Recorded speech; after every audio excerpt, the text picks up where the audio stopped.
ეს წამება იყო, რა ვიცი, გრძელდებოდა ჩემი აზრით დაახლოებით მინიმუმ 15 წუთი, იმიტომ რომ რა ვიცი, დასასრული არ უჩანდა, რომ მეგონა რომ ახლა უკვე მორჩა და წამიყვანენ განყოფილებაში, კიდე აგრძელებდნენ და არ ვიცოდი როდემდე გაგრძელდებოდა.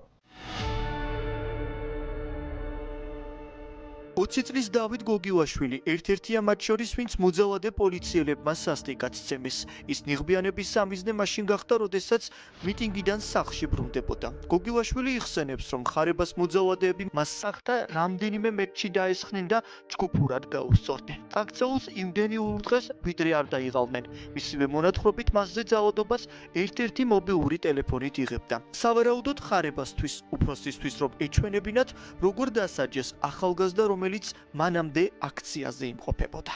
ორმა სპეცდაზმელმა ხელები გამიკავეს, ერთმა მარჯვნიდან, მეორემ მარცხნიდან, ისე რომ სახის დაცვა ვეღარც შეუძლია, ანუ არ მომწეს საშუალება ხელები ამეფარა სახეზე. ვინც კი გზად შემხვდებოდა, ყველა მარტყოდა, ანუ ყველა ცდილობდა თავისი წილი ხელი გაეტყვა. რა ვიცი, კორიდორი მომიწყეს ორჯერ, სავარაუდოდ თავიანთი ტელეფონით გადამიღეს ფოტო. ამ ყველაფერს ხარებას უგზავნიან და მე ხარება აფასებს, რა კარგად იმოქმედეს თავისმა სპეცდაზმელებმა.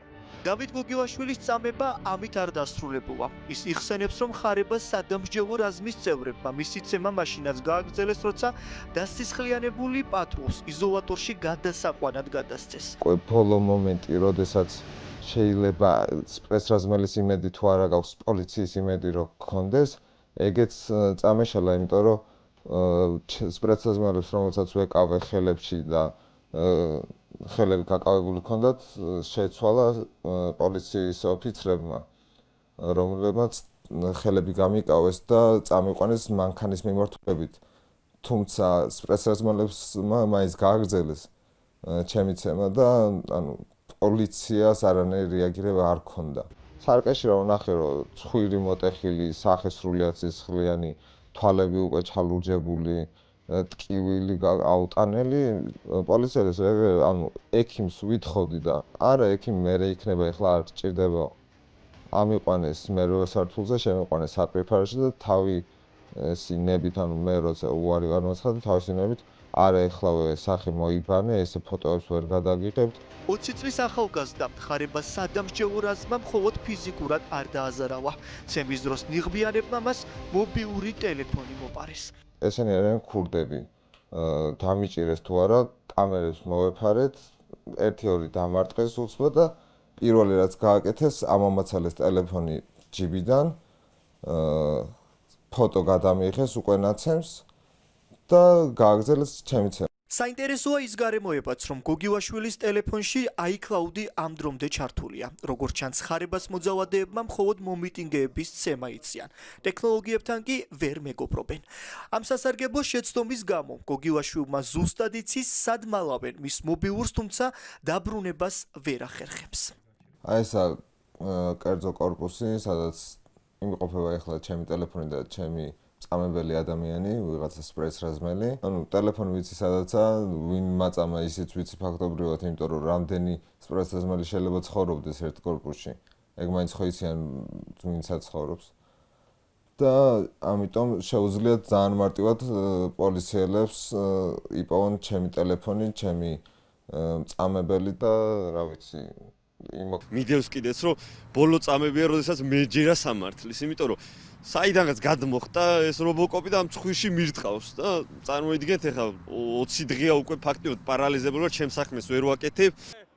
ახალგაზრდა მომიტინგის დაკავება ჩვენი კამერის ობიექტივშიც მოხვდა. ახალგაზრდა კაცი გვიყვება, რომ დაკავებისას პოლიციელებს არ უცემიათ. მისი კოშმარი მაშინ დაიწყო, როდესაც ტელეკამერებს გაცდნენ და რობოკოპების კორდონს მიღმა აღმოჩნდნენ.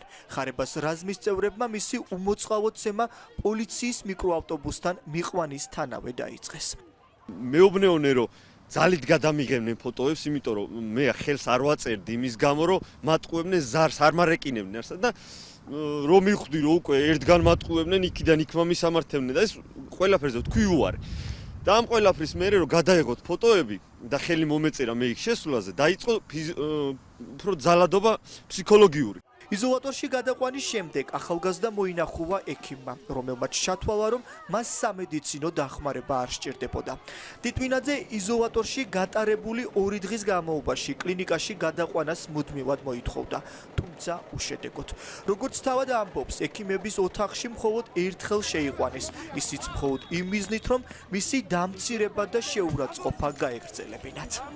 ერთი მეუბნეოდა რომ მე ვარ პასუხისმგებელი რომ შენ მოსაფრთხოებათაც ვერ გახვალ საპირფარეშოში ვერ გახვალ ამ 2 დღის განმავლობაში ამ ყველაფერს რომ ამოწურეს და ვეღარ ვერ შემაშინეს მე გამიყვანეს ექიმის ოთახში ესე მიყურებენ აქ კამერები არ არის თან ეს რაღაცებს აკეთებენ და გაიხადენ ანუ განა მეუბნებიან რისთვის უნდა გავიხადო ან გაჩხრეკვა ან რაღაც სხვადასხვა პროცედურა არა უბრალოდ გაიხადე ჩაიწიე ტრუსიკი აჰა მეთქი ჩაიკუზე და რაღაცა აი ფსიქოლოგიური ძალადობის მომენტები იყო რომელიც თითქოს მიანიშნებდა რომ აი იცი რა რაღაცა უნდა გავაკეთოთ მაგრამ მე ბოლომდე არ დავნებდი ჩემზე ფსიქოლოგიურად ეგრე ადვილი არ არის ძალადობა და ბოლოს რომ მიხვდნენ რომ აღფრს აზრი აღარ ქონდა კაი შედის აკაში ცემა ძვლებში დამტვრევა მოწამვლა წიწაკის სპრეის სახეში გამიზნულად შესხმა ამ მეთოდებით გაუსწორდა ოლიგარქის შინაგან საქმეთა სამინისტროს თანამშრომლები